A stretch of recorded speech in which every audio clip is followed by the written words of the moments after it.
Good morning sir. बेटा good morning. अरे लक्की चौधरी सुन रहे हैं क्या? Yes sir. अरे लक्की चौधरी, ये गाड़ी को क्यों लगा रखा है तूने? हैं? अरे हम लोग गाड़ी पे क्या लिखा है? बागड़ा है? कुछ और डेस्कटॉप भी लगा ले। चलो बेटा कनेक्ट करो।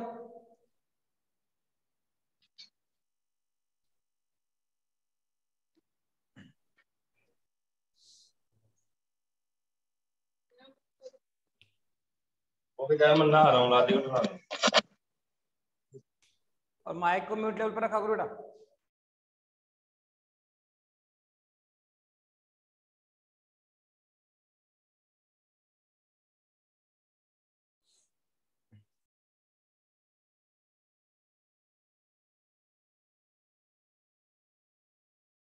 अब बेटा देखो चैप्टर कंप्लीट हो गए, ध्यान रखना आपके दोनों लगभग।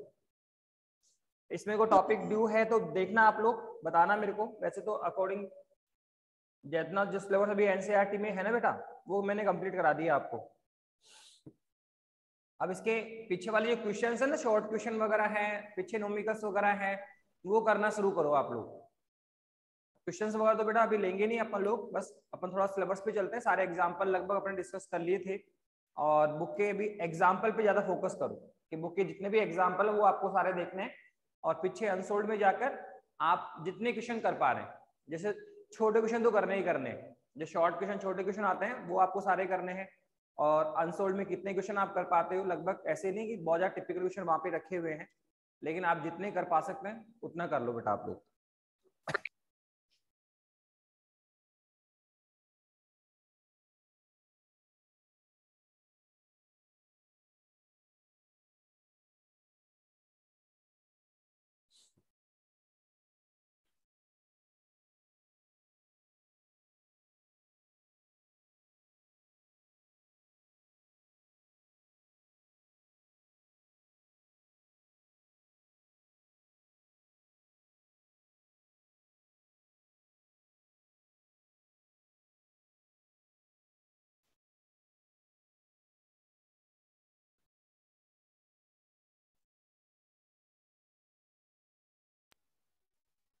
Good morning sir.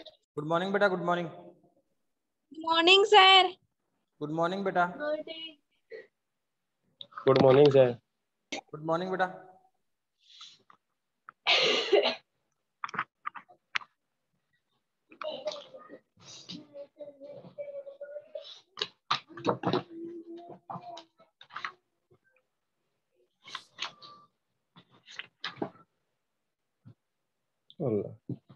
चलिए और देखो शुरू के आपके ये 2 लेसन है जो मैंने कंप्लीट करा दिए हैं। इसमें और कोई टॉपिक ऐसा नहीं है जो हमें डिस्कशन करना है, ठीक है। आवेशों का पुनर्वितरण एक टॉपिक था आपका, लेकिन वो पहले था बेटा, अभी नहीं है, ठीक है। अब वो सिलेबस में नहीं है तो उसको आप ड्रॉप कर दें। अब अपन एक नए चैप्टर को शुरू कर रहे हैं बेटा, ठीक है। एक नया लेसन शुरू कर रहे हैं, और नया लेसन है आपका 3rd लेसन है। उसमें हम इलेक्ट्रिसिटी की बात करेंगे। किसकी बात करेंगे सर? विद्युत की बात करेंगे। हाँ बेटा, माइक ऑफ करो बेटा। तो क्या कहा बेटा कि अपन लोग अब इसमें किसकी बात करेंगे? इलेक्ट्रिसिटी की बात कर रहे हैं। किसकी बात कर रहे हैं सर? वैद्युत की करंट, विद्युत धारा के बारे में बात करेंगे। सर विद्युत धारा क्या है, ठीक है। ओम का नियम स्टडी करेंगे, ओम्स नियम का व्युत्पन्न करेंगे। फिर प्रतिरोध क्या है, प्रतिरोधों की निर्भरता, प्रतिरोधों का श्रेणी क्रम, समांतर क्रम, मतलब हम टोटली करंट के बारे में बात करेंगे। एक्चुअली में प्रतिरोध भी क्या है? धारा के मार्ग में अवरोध होता है, ठीक है। तो प्रतिरोध कितने प्रकार का होता है, प्रतिरोधों का श्रेणी समांतर क्रम करना। फिर एक टॉपिक और इसमें अपवावेग है, ठीक है, ड्रिफ्ट वेलोसिटी, और फिर धारा और धारा घनत्व और अपवावेग में संबंध, ठीक है। तो टोटली हम इस पूरे चैप्टर में अब धारा की बात करेंगे। और देखो बेटा मैंने बताया था कि जो शुरू के 2 लेसन है उसमें हम ये मान के चलते हैं कि जो हमारा आवेश है सर वो स्थिर अवस्था में है। यहाँ हम आवेश को स्थिर अवस्था में मान के चलते हैं, और ये कहते हैं कि सर स्थिर वैद्युतिकी का अध्ययन कर रहे हैं हम लोग। अब जो चैप्टर्स हमारे पास में आ रहे हैं सर, लेसन नंबर 3 है, 4 है, इन सब में अपन क्या करेंगे बेटा? कि सब ये जो लेसन है सर, इनमें हम आवेश को गतिशील अवस्था में मानेंगे। ये मानेंगे कि आवेश गतिशील अवस्था में है, और हम जानते हैं कि जब आवेश गतिशील अवस्था में होता है, जब आवेश गतिशील अवस्था में होता है तब ही हम किसकी बात करते हैं बेटा, धारा की या करंट की बात करते हैं।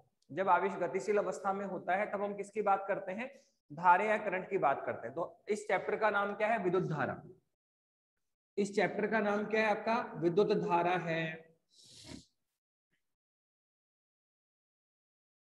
ठीक है, तो देखो इस चैप्टर में हमें क्या रीड करना है। तो इस चैप्टर में सबसे पहले हम बात करेंगे सर विद्युत करंट की बात ही करेंगे, विद्युत धारा की ही बात करेंगे। अफवा वेग है, ठीक है, फिर अफवा वेग का सूत्र निकालेंगे, फिर अफवा वेग और धारा में संबंध निकालेंगे। तो सबसे पहला जो टॉपिक आपका विद्युत धारा का ही है। तो सर सबसे पहले बेटा चैप्टर नंबर थर्ड शुरू हो गया, एनसीईआरटी बुक, अभी जो नई बुक है उसके अकॉर्डिंग, ठीक है। और अगर आरबीसी बोर्ड में देखोगे तो लेसन नंबर 5, आरबीसी बोर्ड की बुक अगर किसी बच्चे के पास में है तो लास्ट ईयर जो है, अब तो बेटा 12th एनसीईआरटी बुक आपको लेना पड़ेगा। तो अगर आरबीसी बोर्ड देख रहे हो तो ये लेसन नंबर 5 शुरू हो गया। उसके तो हमने 4 चैप्टर करा दी, लेकिन एनसीईआरटी टेक्स्ट बुक में जो बुक है अभी एनसीईआरटी की, तो उसमें बेटा ये 4 चैप्टर के 2 चैप्टर ही कन्वर्ट कर रखे, ठीक है। तो एनसीईआरटी के अकॉर्डिंग लेसन नंबर 3, और अगर आरबीसी बोर्ड की बुक किसी के पास में है बुक है तो लेसन नंबर 5। तो किसके बारे में सर, विद्युत धारा के बारे में बात कर रहे हैं सर। किसके बारे में बात कर रहे हैं सर, विद्युत धारा के बारे में बात कर रहे हैं। तो सबसे पहले तो हम ये बोलेंगे कि सर हमने पदार्थों को, जो पदार्थ है सर उनको चालकता के आधार पे सर हमने 3 भागों में डिवाइड कर रखा है। वैसे तो यहाँ हम 2 ही स्टडी करेंगे, चालक और कुचालक। कौन है बेटा, चालक और कुचालक की बात करेंगे। सर चालक कौन है, कुचालक कौन है, तो आप ध्यान रखना कि सर चालक वो है जिसमें करंट आता है। एक तो कौन है सर, चालक है, एक तो कौन है सर, चालक है, और एक कौन है सर, कुचालक है। सर ये तो हम नाम लिखा आपने तो नाम से ही अंडरस्टूड हो रहा है। सर चालक कौन होता है सर, जिसमें करंट आता है, जिसमें करंट फ्लो होता है, जहां करंट आता है सर वो चालक कहलाता है। वो क्या कहलाता है सर, चालक कहलाता है, ठीक है। कौन है सर, सर अधिकांश मेटल, अधिकांश धातुएं, आप देखो gold, silver, aluminium, copper, iron, जितने भी मेटल है बेटा, अधिकांश मेटल क्या होते हैं सर, चालकता प्रदर्शित करते हैं, इन सब में करंट आता है। और कुचालक कौन है सर, हम जानते हैं जिनमें करंट नहीं आता, जिनमें आवेश फ्लो नहीं होता है सर, वो कुचालक होता है। सर कुचालक कौन है सर, प्लास्टिक है, रबड़ है, ठीक है, और आप डायमंड है, ठीक है, ये सारे क्या है बेटा, रुई है, बहुत सारे लकड़ी है, ये सब क्या है सर, कुचालक है। कुचालक कौन है सर, जिसमें आवेश करंट फ्लो नहीं होता है। तो देखो किस आधार पे हम कहते हैं सर किसमें करंट आएगा, किसमें करंट नहीं आएगा।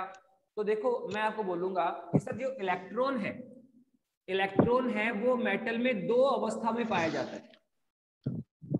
इलेक्ट्रॉन किसी भी मेटल में 2 अवस्था में पाया जाता है सर। एक तो होता है सर मुक्त इलेक्ट्रॉन, एक तो क्या होता है सर, मुक्त इलेक्ट्रॉन होता है, और सर एक होता है परिबद्ध इलेक्ट्रॉन। परिबद्ध इलेक्ट्रॉन्स होते हैं। परिबद्ध इलेक्ट्रॉन्स तो वो होते हैं जो नाभिक के साथ बंधे हुए होते हैं, वे इलेक्ट्रॉन जो कि नाभिक के साथ बंधित अवस्था में रहते हैं, ठीक है सर, परिबद्ध इलेक्ट्रॉन कहलाते हैं। क्या कहलाते हैं बेटा वो सर, परिबद्ध इलेक्ट्रॉन्स कहलाते हैं।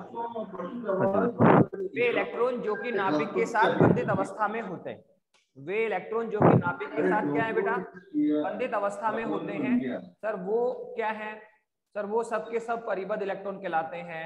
और ये ध्यान रखना बेटा, परिबद्ध इलेक्ट्रॉनों का धारा या चालकता में कोई योगदान नहीं होता। जो बाउंडेड इलेक्ट्रॉन है कौन है सर, वे इलेक्ट्रॉन जो कि नाभिक के साथ परिबद्ध अवस्था में बंधे हुए होते हैं सर, परिबद्ध इलेक्ट्रॉन कहलाते हैं। और ये भी ध्यान रखना कि परिबद्ध इलेक्ट्रॉन्स का धारा में कोई योगदान नहीं होता है। जो परिबद्ध इलेक्ट्रॉन है सर उनका धारा में कोई योगदान नहीं होता। इसके बाद में सर कौन है सर, मुक्त इलेक्ट्रॉन। सेकंड कौन है बेटा सर, मुक्त इलेक्ट्रॉन। सर मुक्त इलेक्ट्रॉन कौन होते हैं सर, तो देखो मुक्त इलेक्ट्रॉन्स कौन है, वे इलेक्ट्रॉन जो कि मुक्त रूप से गति कर सकते हैं, जो कि नाभिक के साथ बंधित अवस्था में नहीं होते हैं। परिबद्ध, बंधित कौन है? परिबद्ध इलेक्ट्रॉन जो नाभिक के साथ बंधित अवस्था में रहते हैं, नाभिक से परिबद्ध बंधे हुए रहते हैं, मुक्त रूप से गति नहीं कर सकते हैं और इनका धारा में कोई योगदान नहीं होता है। और सर मुक्त इलेक्ट्रॉन्स कौन होते हैं? सर वे इलेक्ट्रॉन जो कि नाभिक के साथ परिबद्ध अवस्था में नहीं होते, वे इलेक्ट्रॉन जो कि नाभिक के साथ परिबद्ध अवस्था में नहीं होते हैं, जो इलेक्ट्रॉन मुक्त रूप से गति कर पाते हैं सर, वो कहलाते हैं मुक्त इलेक्ट्रॉन्स। और ये भी ध्यान रखना कि सर मुक्त इलेक्ट्रॉन्स के कारण ही धारा होती है।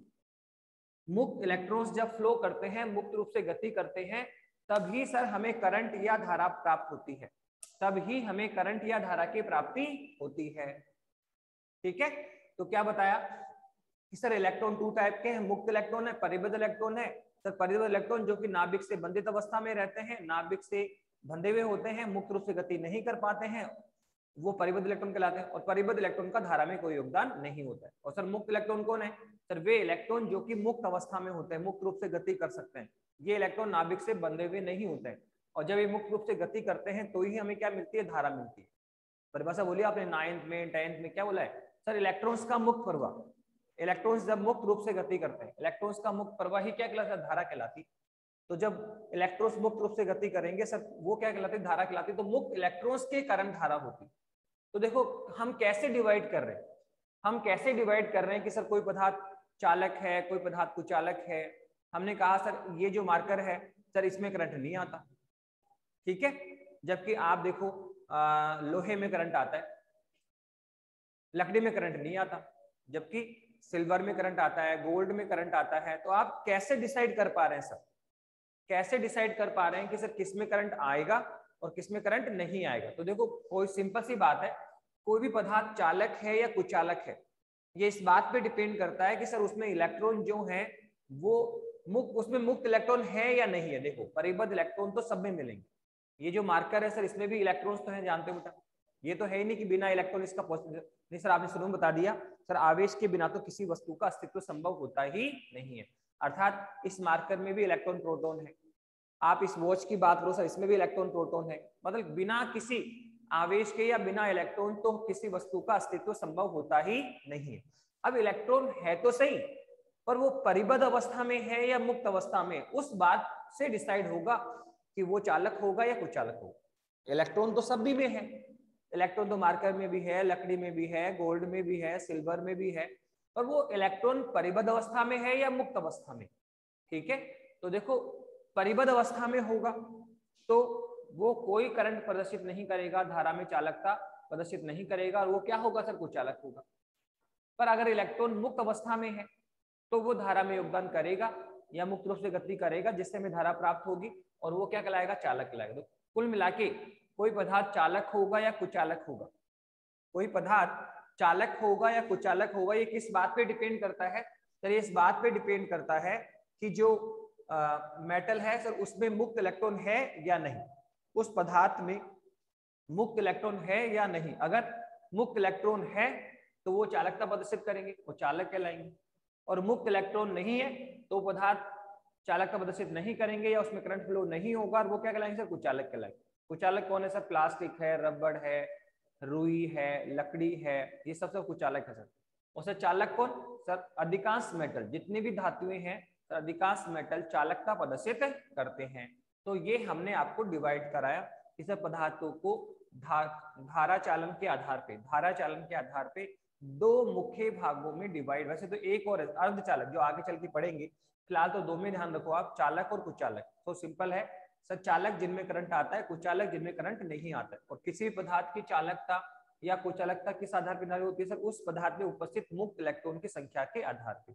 यदि पदार्थ में मुक्त इलेक्ट्रॉन्स हैं तो वो चालकता प्रदर्शित करेगा, उसमें करंट आएगा, और यदि मुक्त इलेक्ट्रॉन नहीं है तो वो कोई चालकता प्रदर्शित नहीं करेगा, अर्थात वो क्या होगा? कुचालक होगा। ये भी ध्यान रखना कि मुक्त इलेक्ट्रॉन्स की संख्या कितनी है। आप देखो किसी में करंट आता है तो बहुत ज्यादा आता है, किसी में कम आता है, तो एक्चुअल में मुक्त इलेक्ट्रॉन की संख्या के आधार पर डिसाइड होगा कि किसमें करंट कम आएगा और किसमें करंट ज्यादा आएगा। ऐसे चालक जिनमें मुक्त इलेक्ट्रॉन की संख्या क्या है? ज्यादा है, तो उनमें ज्यादा करंट आएगा, उनकी चालकता ज्यादा होगी। और ऐसे चालक जिनमें उपस्थित मुक्त इलेक्ट्रॉन संख्या क्या है बेटा? कम है, तो हम कहेंगे कि सर वो चालकता प्रदर्शित कम करेंगे। ठीक है, तो इलेक्ट्रॉन की संख्या भी डिपेंडेंट है कि मुक्त इलेक्ट्रॉन है पर उनकी संख्या कितनी है। अगर ज्यादा है तो धारा या करंट ज्यादा फ्लो होगा। अगर मुक्त इलेक्ट्रॉन संख्या क्या है, कम है, तो धारा या इलेक्ट्रॉन क्या होगा सर, कम फ्लो हो। ठीक है, तो इस तरह से हमने आपको बताया। अब हम आगे बढ़ते हैं बेटा, किसकी बात कर रहे हैं सर, अफवाह वेग की बात करेंगे। किसकी बात करेंगे सर, अफवाह वेग की बात कर रहे हैं बेटा। तो अफवाह वेग की बात हम किसमें करते हैं सर, चालकों में। किसमें करते हैं सर, अब हम कुचालकों का अध्ययन नहीं करेंगे, किसका अध्ययन करेंगे सर, चालकों का अध्ययन करेंगे। किसका अध्ययन करेंगे सर, चालकों का अध्ययन करेंगे। तो हमारा टॉपिक क्या है सर, अफवाह वेग किसे कहते हैं, अफवाह वेग, drift velocity denoted by VD, drift velocity.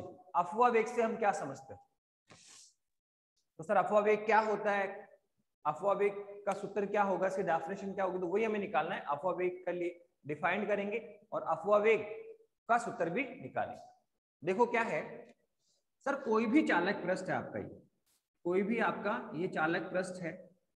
तो सर अभी अभी आपने बताया सर, चालक पृष्ठ कौन होता है सर, जिसमें मुक्त इलेक्ट्रॉन उपस्थित होते हैं, जिसमें मुक्त इलेक्ट्रॉन्स उपस्थित होते हैं और वो मुक्त रूप से गति करते रहते हैं। और जब मुक्त रूप से गति होगा तो सर उसमें चालकता होगी, उस वो चालकता प्रदर्शित करेंगे और उसमें करंट फ्लो होगा। तो हम चालकों की ही बात करेंगे। पर देखो कोई भी जो चालक पृष्ठ है, चाहे आयरन हो, लोहा हो, गोल्ड हो, सोना हो या चांदी हो, ये सब जितने भी मेटल हैं, जितने भी चालक पृष्ठ हैं सर, इनमें आप देखो करंट आता तो है, पर क्या आप देखो सामान्य अवस्था में करंट आता है क्या, ये थोड़ी कि हर कंडीशन में करंट आएगा। आप लोहे को टच करते हैं, आपके घर पे कोई चेयर है, टेबल है, ठीक है, फैन है सर, ये सब लोहे के बने होते हैं। ठीक है, लोहे का बना सकते हैं अपन लोग, लोहे का बना है अगर, तो आप देखो उस पर सिट करते हो, स्टडी करते हो, बैठते हो, क्या नॉर्मल अवस्था में आपके उस पर करंट आता है क्या। हम गोल्ड यूज करते हैं, ठीक है, रेगुलर में गोल्ड के आर्गुमेंट्स वगैरह पहनते हैं गर्ल्स, तो आप बताइए उसमें क्या करंट आता है क्या, नहीं सर। सामान्य अवस्था में कोई भी जो चालक है, कोई भी जो चालक है सर, उसमें करंट प्रदर्शित नहीं होता है। सामान्य अवस्था में करंट नहीं आता। कब आता है सर, जब हम उस चालक पृष्ठ का संबंध, यदि हम किसी चालक पृष्ठ का संबंध किससे कर दें सर, बैटरी या वोल्टा स्रोत से कर दें। अगर हम किसी इलेक्ट्रिकल पावर से उसको जोड़ दें तो उसमें करंट फ्लो होने लगता है, तो उसमें करंट आएगा। सामान्य अवस्था में कोई करंट नहीं आता है। करंट कब आएगा, जब आप इस चालक पृष्ठ को किसी बैटरी से जोड़ दें। यदि इस चालक पृष्ठ को आप किसी बैटरी से जोड़ देंगे तो सर करंट आना आरंभ हो जाएगा, तो करंट आएगा, तो करंट आएगा। अब देखो क्या है सर, इस चालक पृष्ठ की बात करो सर, इस चालक पृष्ठ की आप बात करें तो क्या होगा, किस तरह से होगा, देखो आप अगर हम बात करें यहाँ पे तो देखो क्या है सर, यहाँ पे ये चालक पृष्ठ है सर, और ये भी ध्यान रखना चालक पृष्ठ है तो सर इसमें मुक्त इलेक्ट्रॉन्स भी होंगे। मुक्त इलेक्ट्रॉन कौन सर, जो मुक्त रूप से गति कर सकते हैं। तो ध्यान रखना सर, किसी चालक पृष्ठ के इकाई आयतन में बहुत अधिक संख्या में मुक्त इलेक्ट्रॉन्स उपस्थित होते हैं। पहली बात तो ये ध्यान रखो सर, किसी भी चालक पृष्ठ के इकाई आयतन में जो उपस्थित इलेक्ट्रॉन्स की संख्या है सर, वो बहुत ज्यादा होती। कितना सर, 10 की पावर 22 से 10 की पावर 25 तक होती। किसी चालक पृष्ठ के इकाई आयतन में उपस्थित, इकाई आयतन में उपस्थित जो इलेक्ट्रॉन की संख्या है सर, वो बहुत ज्यादा होती है, अर्थात चालकों में बहुत अधिक संख्या में मुक्त इलेक्ट्रॉन्स पाए जाते हैं। क्वेश्चन ये हुआ, अगर सर मुक्त, इसमें मुक्त इलेक्ट्रॉन्स हैं, अगर हमारे पास मुक्त इलेक्ट्रॉन्स हैं तो सर मुक्त इलेक्ट्रॉन तो गति करते रहते हैं, जो मुक्त इलेक्ट्रॉन्स है तो फ्लो होते हैं। जैसे मान लो सर ये इलेक्ट्रॉन्स है सर, ये ठीक है, ये एक चालक पृष्ठ लेते हैं हम लोग इस तरह से। अब देखो क्या है सर, ये चालक पृष्ठ है सर, इसमें इलेक्ट्रॉन्स है, ये मुक्त इलेक्ट्रॉन्स है, बहुत अधिक संख्या में मुक्त इलेक्ट्रॉन्स भी हैं। और ये भी ध्यान रखना कि सर वो बहुत तेज वेग, लगभग 10 की पावर 7 मीटर पर सेकंड वेग से गति भी करते हैं। तो एक बहुत ही इंपॉर्टेंट बात करना चाह रहे हैं हम लोग सर, जब आप कह रहे हैं कि सर इस चालक पृष्ठ के इकाई आयतन में बहुत अधिक संख्या में मुक्त इलेक्ट्रॉन्स पाए जाते हैं सर, कितना सर, 10 की पावर 22 से 10 की पावर 25 संख्या में सर इलेक्ट्रॉन हो सकते हैं। किसी में 10 की पावर 20 है, किसी में 10 की पावर 23 है, 24 है, 25 है, सर जिसमें इलेक्ट्रॉन ज्यादा होंगे उसमें करंट या चालकता ज्यादा होगी, जिसमें इलेक्ट्रॉन कम होंगे उसमें करंट या चालकता कम होगी। जैसे आप देखो गोल्ड और सिल्वर सबसे अधिक चालकता प्रदर्शित करते हैं, सबसे अधिक जो करंट है सर गोल्ड और सिल्वर में आता है। सोना और चांदी ऐसे मेटल हैं सर जिसमें करंट सबसे ज्यादा आता है। क्यों? क्योंकि सर नंबर ऑफ इलेक्ट्रॉन्स, जो मुक्त इलेक्ट्रॉन की संख्या है सर वहां पे ज्यादा है, तो करंट भी क्या आएगा, ज्यादा है। तो जैसे हम तो जनरल बात कर रहे हैं कि सर किसी चालक पृष्ठ के इकाई आयतन में जो उपस्थित इलेक्ट्रॉन्स की संख्या है सर वो बहुत ज्यादा होती है सर, 10 की पावर 22 से 10 की पावर 25 तक होती है। ओके सर, अब आप इसके बाद आगे चलिए। मुक्त इलेक्ट्रॉन्स उपस्थित भी है बहुत अधिक संख्या में, और ये भी ध्यान रखना कि सर वो तीव्र वेग से गतिशील भी होते हैं, 10 की पावर 7 मीटर पर सेकंड इस वेग से गति भी कर रहे हैं। अब क्वेश्चन ये बना कि सर मुक्त इलेक्ट्रॉन्स भी हैं, वो बहुत तेज वेग से गति भी कर रहे हैं, तो फिर करंट फ्लो होना चाहिए सर। ये तो कह रहे हो इलेक्ट्रॉन्स अगर मुक्त रूप से गति करे, अगर इलेक्ट्रॉन मुक्त रूप से गति करे तो सर वही करंट है। यही परिभाषा सर इलेक्ट्रॉन्स का मुक्त प्रवाह, इलेक्ट्रॉन्स का जो मुक्त प्रवाह होता है सर वही क्या होता है सर, वही होता है करंट। तो सर इलेक्ट्रॉन्स भी हैं, मुक्त रूप से गति भी कर रहे हैं, तो फिर इसमें करंट आना चाहिए। जबकि हम देखते हैं सामान्य अवस्था में ये कोई करंट प्रदर्शित नहीं करता, जब बैटरी से जोड़ेंगे तो करंट आएगा सर। सामान्य अवस्था में तो आप लोहे के चेयर पे बैठ भी जाते हो, लोहे के टेबल पे बैठते हो, आप देखो क्या हो रहा है। आप देख बेटा, माइक को म्यूट करो बेटा। तो क्या कहा सर, बहुत अधिक संख्या में इलेक्ट्रॉन्स हैं जो तीव्र वेग से गति भी कर रहे हैं, फिर भी इसमें करंट नहीं आया। उसका कारण क्या है बेटा कि सर सामान्य अवस्था में जो इलेक्ट्रॉन, माना ये इलेक्ट्रॉन है सर, तो सामान्य अवस्था में ये गति तो करता है, बहुत तेज वेग से गति करता है, लेकिन इसकी गति अनियमित होती, इसकी गति किसी दिशा विशेष में नहीं होती बेटा, अनियमित गति करता है। कैसे सर, ये ऐसे लेफ्ट राइट अप डाउन ऐसे ऐसे चलता रहेगा सर, ऊपर नीचे लेफ्ट राइट। इलेक्ट्रॉन की जो गति है सर वो किसी दिशा विशेष में नहीं होती, अनियमित होती। ठीक है, लेफ्ट राइट अप डाउन, वो अप डाउन करता रहता है, घूमता रहता है। तो सर गति तो है लेकिन इसकी किसी दिशा विशेष में गति नहीं होती है। इसलिए यहाँ जो इलेक्ट्रॉन्स का औसत वेग है, यहाँ जो ये इलेक्ट्रॉन्स है सर इनका जो औसत वेग है सर वो शून्य माना जाता है।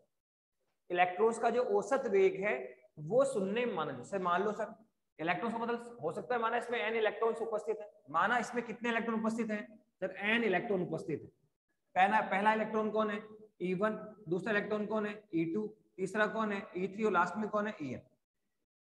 या आप सिंगल इलेक्ट्रॉन की बात कर लो कि सर एक जो सिंगल इलेक्ट्रॉन है, जो आपका सिंगल इलेक्ट्रॉन है, ठीक है, उसके लिए सर वो लगातार वेग प्राप्त करता रहता है, लगातार वेग फ्लो करेगा। और सर इसने माना कितने वेग प्राप्त, सर पहली बार इसका वेग v1 है, u2 है, पहले इलेक्ट्रॉन का वेग कितना है u1 है, दूसरे इलेक्ट्रॉन का वेग कितना है u2 है, तीसरे इलेक्ट्रॉन का वेग कितना है u3 और लास्ट में कितना है सर un। तो सर सामान्य अवस्था में जो इलेक्ट्रॉन है, बहुत अधिक संख्या में इलेक्ट्रॉन भी उपस्थित है, वो तीव्र वेग से गति भी कर रहे हैं, लेकिन उनकी गति किसी दिशा विशेष में नहीं होती, वो अप डाउन लेफ्ट राइट अनियमित दिशाओं में गति करता है। इसलिए यहाँ पर उसका जो वेग तो है इसके पास में, गति भी कर रहा है, लेकिन उसकी औसत गति 0 मानी गई, उसका औसत वेग शून्य लिया जाता है। कि वो सर किसी, एक तो देखो पर्टिकुलर एक ही दिशा में बढ़ रहे हो आप तो यूजफुल है सर। अब आप गए फिर वापस आ गए, फिर गए फिर वापस आ गए, फिर गए फिर वापस गए, तो आपकी गति किसी दिशा अप डाउन लेफ्ट राइट सर वहीं पे ऊपर नीचे हो रहे हैं, तो सर वहां पर हमारे लिए यूजफुल नहीं हुआ। तो यहाँ पर इलेक्ट्रॉन का जो औसत वेग है वो शून्य माना जाता है। इलेक्ट्रॉन का जो औसत वेग है सर शून्य। सर औसत वेग निकालो सर, औसत वेग कितना आएगा सर, ये आएगा u1 plus u2 plus u3, last में क्या आएगा प्लस un, और अपॉन में कौन है सर, n है, अपॉन में कौन है सर, n है। सर ये है इलेक्ट्रॉन का औसत वेग, और सर इलेक्ट्रॉन का औसत वेग सर क्या है सर, शून्य माना गया। इलेक्ट्रॉन का जो औसत वेग है बेटा वो क्या है, शून्य माना गया। अब आपने कहा था सामान्य इलेक्ट्रॉन वो चेकने फ्री फायर में मोट हो जाए, फ्री फायर में की फोटो है ना, इनमें मोट हो जाए ना, और मियां में मोट हो जाए। बेटा माइक चेक नहीं कर सकते क्या आप लोग?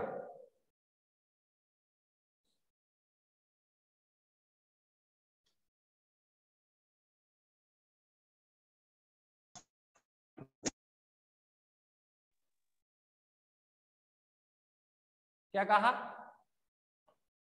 सर, कोई भी जो चालक पृष्ठ है सर उसमें सामान्य अवस्था में सर बहुत अधिक संख्या में इलेक्ट्रॉन उपस्थित होते हैं, लगभग 10 की पावर 22 से 25 होते हैं। जो तीर वेग लगभग 10⁷ मीटर पर सेकंड से गतिशील भी होते हैं, लेकिन सामान्य अवस्था में इलेक्ट्रॉन की गति अनियमित होती है, किसी दिशा विशेष में नहीं होती है, इसलिए उनका औसत वेग शून्य माना जाता है। और यही कारण है, जब वेग शून्य ही मान लिया, औसत वेग शून्य का मतलब क्या हुआ कि इलेक्ट्रॉन की कोई गति ही नहीं है। तो जब हमने माना सर औसत वेग 0 है, इलेक्ट्रॉन गति ही नहीं कर रहा हमारे लिए, तो उस केस में इसमें करंट या धारा का चालन प्रदर्शित नहीं होगा।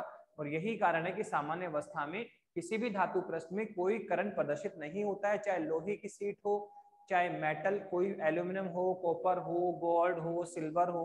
आप सामान्य अवस्था में अपने हाथ में उठाते हैं सारी चीजों को, तो हमें कोई करंट नहीं आता। उसका कारण यही है, जैसे सामान्य अवस्था में जो इलेक्ट्रॉन्स है वो गति तो करते हैं पर उनकी गति दिशा विशेष में नहीं होती है सर, अनियमित होती है, इसलिए उनका औसत वेग शून्य माना गया। और यही कारण है कि वो कोई करंट फ्लो नहीं करता है, कोई करंट फ्लो नहीं होता है। पर आप देखो क्या होगा, पर जैसे आप क्या करेंगे सर, जैसे हम अगर इस चालक पृष्ठ का संबंध किसी वोल्टा स्रोत से कर दो, आप इस चालक पृष्ठ का संबंध किसी वोल्टा स्रोत से अगर हम कर देते हैं तो क्या होगा। तो सर जैसे ही हम इस चालक संबंध, ये चालक पृष्ठ है आपका, अब सर हमने क्या किया सर, इस चालक पृष्ठ का संबंध, इस चालक पृष्ठ का संबंध हमने क्या किया सर, ये हमने चालक पृष्ठ लिया सर, ये एक चालक पृष्ठ है,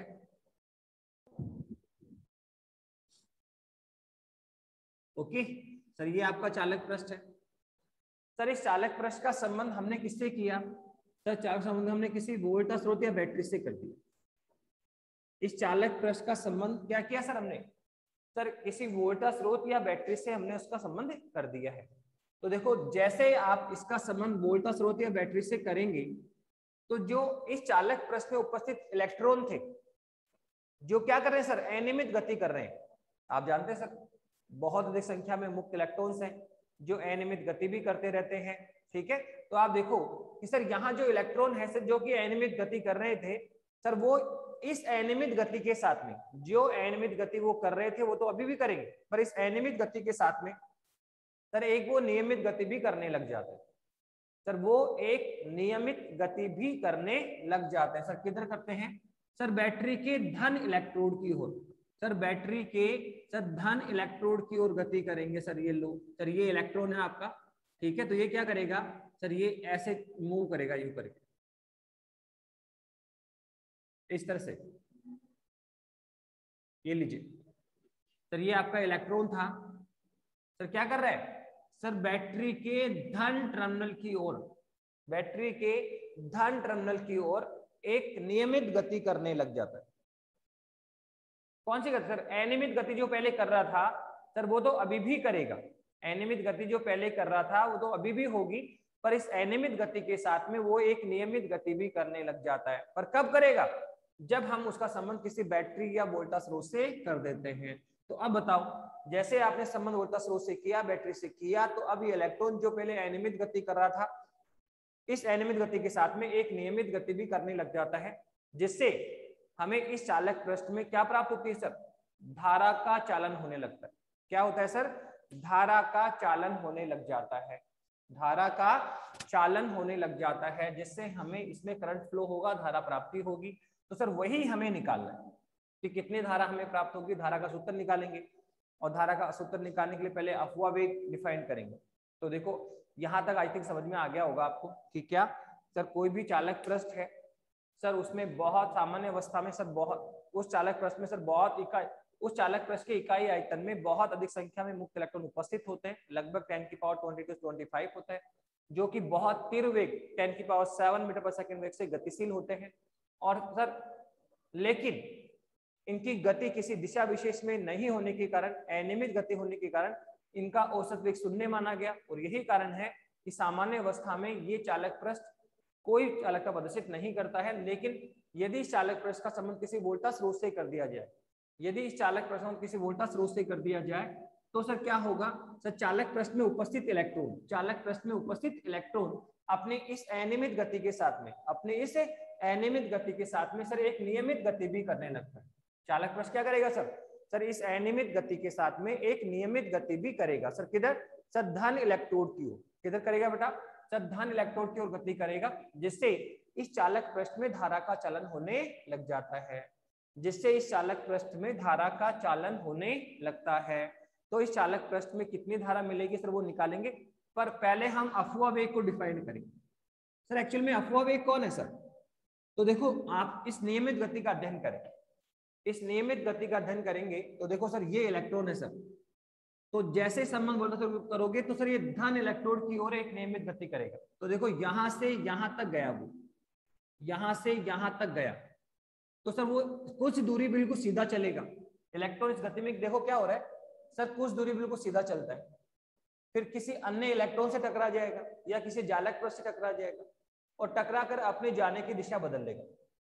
यहाँ एक टक्कर हुई, कॉल्शन हुई, टक्कर हुई सर, टक्कर के पश्चात या तो किसी इलेक्ट्रॉन से टकरा रहा है या किसी जालक पृष्ठ से टकरा रहा है, टकरा कर फिर से सीधी गति करता है, फिर से कुछ समय सीधी गति करेगा और फिर से नई कॉल्शन करेगा, फिर से किसी अन्य इलेक्ट्रॉन से टकराएगा या जालक पृष्ठ से टकराएगा और फिर से एक नई टक्कर करेगा और फिर अपनी दिशा का पथ बदल लेगा, फिर से अपने पथ की दिशा बदल लेगा और फिर एक नई टक्कर करेगा। तो आप देखो क्या हो रहा है सर, इलेक्ट्रॉन लगातार टक्करें करता रहता है और धन इलेक्ट्रोड की ओर बढ़ता रहता है। तो आप देखो दो कर्मागत टक्करों के बीच, दो कर्मागत टक्करों के बीच में क्या वो एक पथ सीधा पथ चलता है क्या? तो सर इस सीधे पथ को मुक्त पथ कहा गया। क्या कहा गया सर इसको? सर मुक्त पथ का नाम दिया गया। दो कर्मागत टक्करों के मध्य इलेक्ट्रॉन के द्वारा चला गया सीधा पथ। क्या कहा सर? दो कर्मागत टक्करों के मध्य इलेक्ट्रॉन के द्वारा जो चला गया सीधा पथ होता है बेटा सर, वही कहलाता है सर मुक्त पथ कहलाता है। क्या कहलाता है सर? वो मुक्त पथ कहलाता है। एक होता है संघटन काल। संगठन काल क्या होता है सर? पहली टक्कर यहाँ पे हुई, फिर दूसरी टक्कर यहाँ पे हुई सर, पहली टक्कर यहाँ हुई, दूसरी टक्कर यहाँ हुई, तीसरी टक्कर यहाँ हुई। तो कोई भी दो कर्मागत टक्करों के बीच, कोई भी दो कर्मागत टक्करों के मध्य लगा समय या कोई दो कर्मागत टक्कर होने में लगा समय सर क्या कहलाता है सर? सर संगठन काल कहलाता है। क्या कहलाता है बेटा? संगठन काल कहलाता है। तो आपने देखा सर किसी चालक पृष्ठ का संबंध वोल्टा स्रोत से करने के साथ चालक पृष्ठ में उपस्थित इलेक्ट्रॉन अपनी इस अनियमित गति के साथ में धन इलेक्ट्रोड की ओर एक नियमित गति भी करने लगते हैं। इस नियमित गति के दौरान इलेक्ट्रॉन क्या करता है? कुछ दूरी सीधा चलता है तथा फिर किसी अन्य इलेक्ट्रॉन से या जालक से टकराता है और अपने पथ की दिशा को बदल लेता है और फिर से कुछ दूरी सीधा पथ चलकर एक अन्य टक्कर करता है। तो इन दो कर्मागत टक्करों के मध्य का जो पथ है सर वो मुक्त पथ कहलाता है और दो कर्मागत टक्कर होने में लगा जो समय है सर वो संगठन काल कहलाता है। तो सर अफवा वेग कैसे निकाले? तो देखो ये जो नियमित गति हो रही है, तो इस नियमित गति के दौरान देखो क्या हो रहा है सर, यहाँ वेग कितना था सर? u1। माना इसका वेग कितना था? u1 था। अब यहाँ पहुंचते पहुंचते इसका वेग बढ़ गया सर, माना कितना हो गया? v1 हो गया। कितना हो गया? v1। यहाँ वेग कितना था? u1 गति का प्रारंभिक वेग, फिर बढ़ते बढ़ते इसका वेग कितना हो गया? v1। फिर यहाँ आके क्या करे? टकराएगा सर। तो यहाँ से यहाँ तक u1 से वेग कितना गया? v1 गया। और माना इसमें टाइम कितना लगा सर? टोवर। ठीक है, या आप इस टक्कर की बात कर लो सर, माना यहाँ वेग कितना था? u1 था सर। अब ये टकरा रहा है सर और यहाँ आते आते इसका वेग कितना होगा सर? v1 हो गया। ठीक है, माना यहाँ वेग u1 था और सर यहाँ आते आते कितना हो सर? v1 हो गया। अब जैसे आगे टक्कर करेगा तो टकराने के बाद इसका वेग अलग हो जाता है, टकराने के बाद जो इसका वेग है सर वो अलग हो जाएगा। तो सर अब दूसरी गति सर यहाँ कितना वेग है? u2 वेग है। फिर यहाँ से यहाँ तक सीधा चलेगा और यहाँ आते आते माना वेग कितना सर? v2 वेग प्राप्त कर लिया। तो ये है गति का पहला भाग, ये है गति का दूसरा भाग। तो यहाँ वेग u1 से कितना आया? v1। फिर टक्कर के पश्चात उसका वेग बदल गया तो माना कितना हो गया? u2। फिर u2 से बढ़कर वापस कितना हो गया? v2। फिर टक्कर करेगा और टकराने बाद फिर इसका वेग चेंज हो जाएगा। तो आप देखो कि पहले इसने कितना वेग प्राप्त किया? v1। फिर कितना करेगा? v2। फिर कितना करेगा? v3। फिर कितना करेगा? v4। तो इस नियमित गति के दौरान, इस नियमित गति के दौरान इलेक्ट्रॉन कुछ वेगों को प्राप्त करता है, लगातार गति करता रहता है, धन इलेक्ट्रोड की ओर टकरे करता रहेगा और धन इलेक्ट्रोड की ओर बढ़ता रहेगा। तो इस नियमित गति के दौरान इलेक्ट्रॉन कुछ वेग प्राप्त करेगा सर। यहाँ से यहाँ तक उसने v1 वेग प्राप्त कर लिया, यहाँ से यहाँ तक उसने v2 प्राप्त, यहाँ से यहाँ v3, फिर v4, फिर v5, फिर v6,